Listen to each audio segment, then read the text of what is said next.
And so the Oscar Pistorius defense team are trying the OJ on the South African court.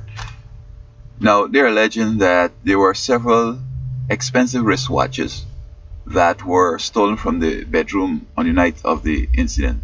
They were blood stained and all that stuff. I don't understand how blood can get on the wristwatch and all that. Pistorius just trying to exaggerate things and to bring in, they call it the red herring, or coming out with these sidetrack, these divergent and tangent issues. Now, the issue is whether he killed this woman intentionally, deliberately, and should be found guilty. This is the issue. The stolen stuff, that's another issue. That's another thing that they need to investigate and charge somebody with. But could he have himself hide it, or maybe he had it somewhere else and just claim that he lost it? I mean, what evidence they had that it was in the room? And how blood would get in it and to be bloodied?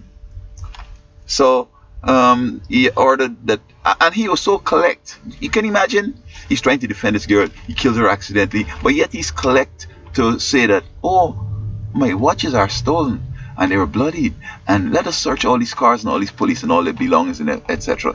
Well, they did all that search and they found nothing. It doesn't still mean that they hadn't taken it, but I just don't understand the situation here. He's so distraught, so out of it. He just killed his sweet love, the love of his life, and all that, and yet he's pursuing some wristwatch that he alleged that had been in the room and were lost. That should be another case. Okay, they should try these cops and do a check into the background and find another case, get them fired or whatever. But this has nothing to do with this case. This is not about whether the watch had anything to do with the killing. We have the door. He said he was on his prosthesis. The shootings were lower than his prosthesis could have established him. And he's lying. So why would we believe now that he had any wristwatch that he lost? And as again, that has nothing to do with it.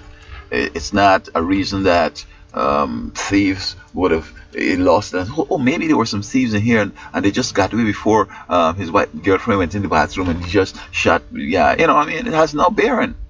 So, the OJ case, we had the gloves, we had the blood and so on. Not that I necessarily agree that OJ was guilty. I still believe he's not guilty. But the majority of people do, and this is just what the slant I'm taking here. They're trying to come with stuff now, and the difference with OJ trial and this trial here is that it's a judge who is listening to the evidence, and she knows what's relevant. I mean, even if cops mistakenly shot one another in the incident, that had nothing to do with it. Did he kill her, and did he do it intentionally? And has nothing to do with police investigations. We have the door. It's not DNA and all this kind of philosophy, and the cops said they saw some stuff or whatever. We have the evidence. Heavy evidence, hard evidence. He said he was on his prosthesis. He said that he thought it was a bandit in his bathroom. He said he shot lower. Before a shot hit this young girl, she could have cried out, but he still continued shooting. You know what I mean?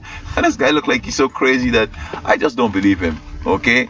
What do you think? You think that this wristwatch theft, even if the cops stole it, should make him not be found guilty and sentenced for about 50 years in jail because the situation will mandate 15 to 25 years in jail, and then of course those are the three counts that he has with firing off a gun or irresponsible use of a gun.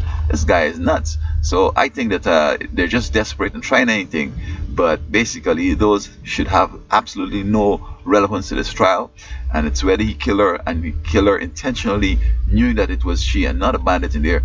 That is what is the issue in this case.